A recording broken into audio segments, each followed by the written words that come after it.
সবাইকে নমস্কার। বাবা মামার সঙ্গে আমরা পেয়েছি টাটা। নমস্কার বন্ধুরা, সবাই কেমন আছো? আমিও খুব ভালো আছি। সবাইকে আমার ছোট্ট মিনি ব্লগে স্বাগত জানাই। আর এই ভিডিওটা হচ্ছে কালকে সন্ধ্যের ভিডিও। সোনামা তো সবাইকে আগে জানিয়ে দিয়েছে যে আমরা বেরোচ্ছিলাম, আর সোনামাকে নিয়ে বের চলে গেছিলাম একটা জিনিস কিনতে। সেটা হচ্ছে স্কুলের 15 আগস্ট প্রোগ্রামে।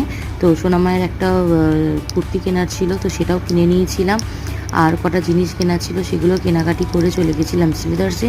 আর এই যে তোমার দাদা দেখো, তারকেশ্বর থেকে ফেরার পথে পায়ে তো ব্যথা হয় সবারই, তো সেই জন্য পায়ে এরকম করে হাঁটছে। আর আমরা ঢুকে গেছি শ্রীদার্সে। আর শ্রীদার্সে পুজোর কালেকশান উঠে গেছে। যারা যারা এখনও যাওনি তারা তারা চলে যাও তাড়াতাড়ি। আর খুব সুন্দর সুন্দর জুতোগুলো এসছে, আর আমার তো খুবই পছন্দ হয়েছে। কবে ভাবছি তাড়াতাড়ি পুজোটা আসবে, তাড়াতাড়ি সোনামায়ের জন্য সব